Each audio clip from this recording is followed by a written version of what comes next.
regarder des images de cette rencontre. Match difficile à suivre pour nous, dans la mesure où les joueurs écossais portaient des maillots difficilement déchiffrables. Le coup d'envoi a été donné et tout de suite on se rendait compte que l'équipe de Saint-Mirren allait pousser, comme on dit en termes de football, des coups francs et déjà des débordements sur les ailes. Un jeu typiquement britannique, on joue sur l'aile, on centre en hauteur et il y a là des garçons qui essaient de reprendre de la tête. Saint-Étienne était à la peine.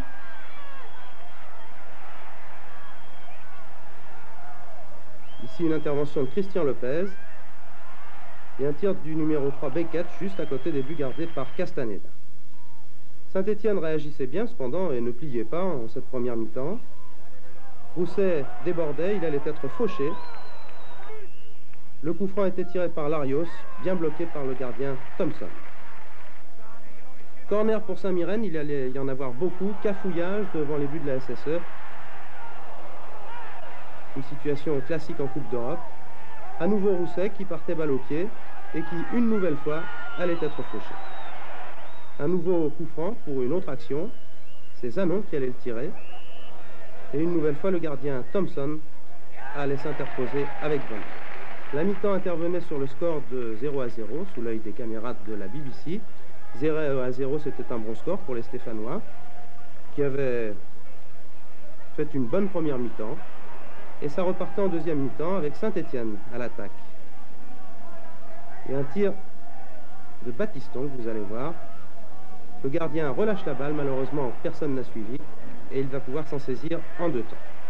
Saint-Mirren à l'attaque, toujours sur l'aile.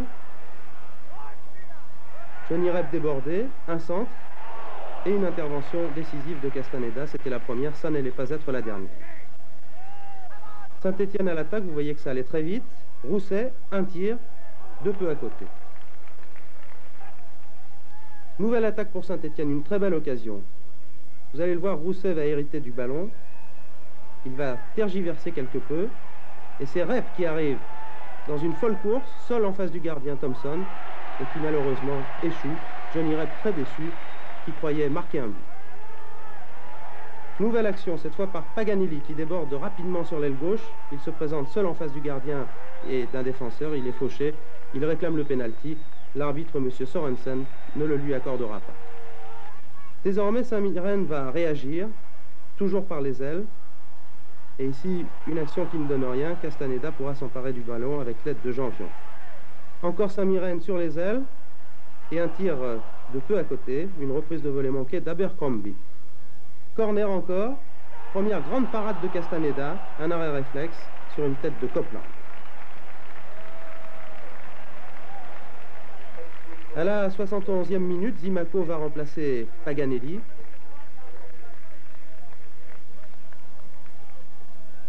Et les corners vont se multiplier pour Saint-Mirren, avec ici une tête de McCormack et un nouveau plongeon de Castaneda, très brillant, en Écosse. Re-corner. Un cafouillage, vous allez le voir. McDougall va se présenter seul devant Castaneda. Il va tirer à côté et finalement, Janvion parvient à sauver.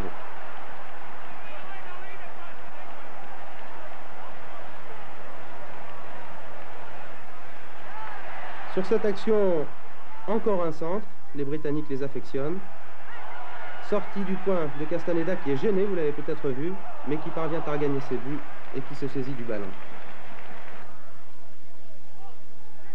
Saint-Étienne procède par de rares contres. Et nous allons voir Zimaco dans ses œuvres. Zimaco qui part balle au pied et qui va être victime d'une obstruction.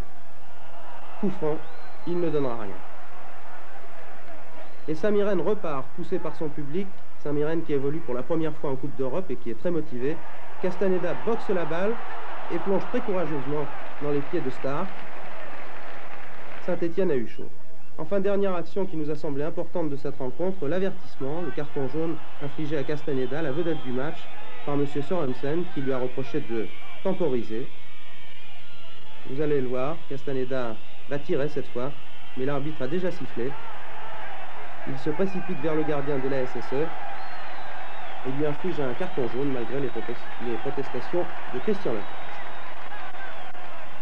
Voilà donc pour ce match dont nous avons sélectionné